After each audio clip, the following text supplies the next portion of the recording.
Ooh, you got your own energy, Capricorn. Okay. 4 of Pentacles. Now, this is the 3rd decan of Capricorn. This is the evolution. Capricorn's birthright is to be someone of prestige, to be able to stand out amongst their peers, right? And be a role model. And so Capricorn, like any other sign, has a lower nature, an ascension, and a highest nature. This is the card of the highest nature of the Capricorn, which is to learn what is worthy of holding on and what is necessary to let go. This is deciding, am I going to follow an image of what I look like and what it looks like? Or am I going to hold on to what's true and to a foundation? Okay. This is a card of learning that, you know what, I realize that I have been faking it until I make it. And that is not the way I want to live my life. There's nothing phony about what's sturdy, what's strong. So I'm willing, even as an earth sign, to be vulnerable. So Capricorn, you have come through the identity crisis, the self-mastery spectrum of looking at your life and say, there's nothing phony about me. I really am someone people can rely on and depend on.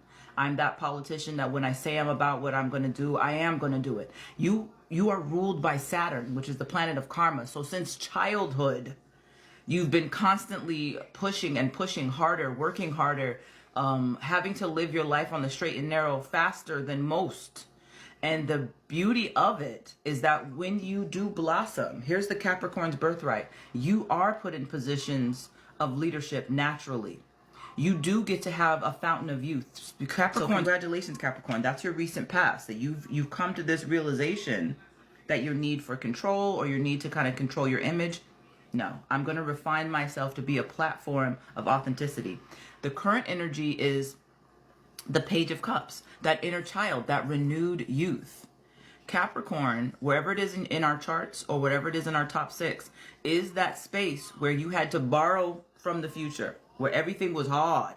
You was a grandpa when you was born.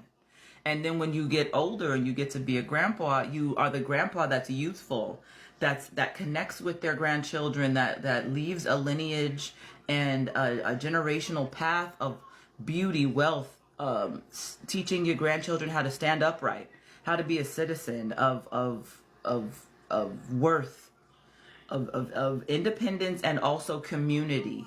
That is your lesson, and your inner child is thankful that soft, gentle, artistic part of you didn't ever die. You allowed yourself to be transmuted and reformed the way that you knew your spiritual path was, that the hardening of the clay was actually to build a beautiful vessel, not so much to limit you in life. You also may have had a recent conversation with somebody, maybe someone younger than you, but it was so endearing, so intuitive, so sweet, that it brought you an inspiration, a kindness, a renewal to your artistic values, that you're like, okay, we can reset, we can do this. Sip your wine, Capricorn. Final card, Grace.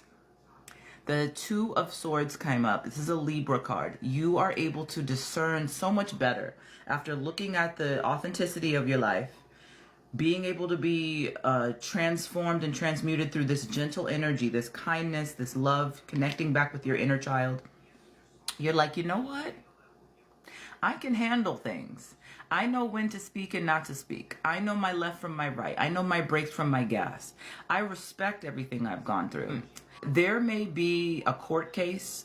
There may be a dispute where you are asked to be a moderator or kind of mitigate it, where they put you in a position because of your ability to debate accurately, to keep the scorecard.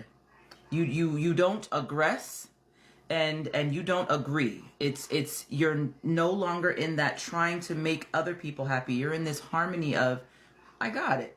I know exactly how to handle this, and your grace is going to be the calling card for you. So congratulations, Capricorn.